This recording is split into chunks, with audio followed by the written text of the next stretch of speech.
Coming together in times of war. After days of talks, Israel's Prime Minister Benjamin Netanyahu and an opposition leader have agreed to form a temporary emergency unity government. That includes leader of the opposition, National Unity Party. Benny Gantz had conditions, and he got what he wanted, a 5-member so-called war management cabinet with a wealth of military experience.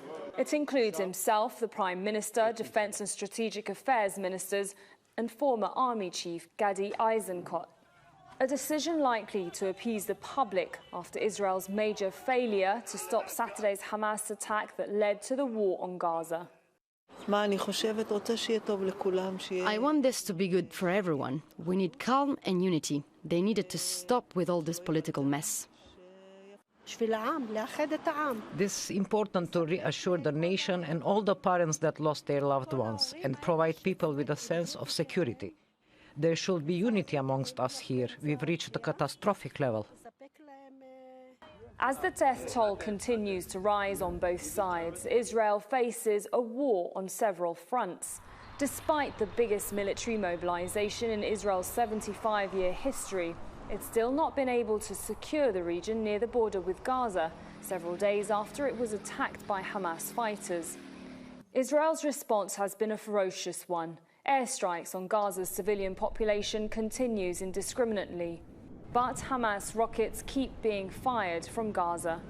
While the majority have been intercepted by Israel's anti-missile system, some are getting through. And on Wednesday, a medical center in the southern city of Ashkelon was hit for a second time. Tensions on the border with Lebanon have also been high. The arrival of U.S. military equipment on Israeli soil and a planned visit by U.S. Secretary of State Antony Blinken on Thursday is a welcome sign for Israelis that with the help of its biggest ally, the U.S., it is not alone in this war. We have the back of the Israeli people. We have their back today. We'll have it tomorrow. We will have it every day. And as foreign nationals continue to be evacuated, Palestinians in Gaza fear the worst is yet to come. Sara, Khairat, Al Jazeera, West Jerusalem. Well, Al Jazeera senior political analyst Maram Bishara says Netanyahu has a personal agenda. He would like the war to be prolonged as much as possible because sooner or later he's going to be held accountable for both corruption, where he was indicted on 4 charges, as well as for having this major fiasco under his watch. So he has a personal agenda. They have a different kind of agenda. These are 2 serious professional military men, extreme as they are, and they would want to run the war according to the parameters of the military establishment. Having said all of that, this is still all theoretical and, as you said, political. I think the big issue is how will they conduct this war? Because now they've been bombing, and they probably bombed, what now, almost 2,000 targets within Gaza. Hamas is still shooting rockets, still holding hostages. People are dying right, left, and center.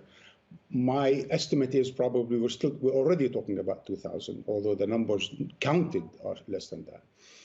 And now, Gallant, in a video talking to Israeli soldiers, he said, "We are on the offensive, we are confident, and next will be the ground invasion." Really?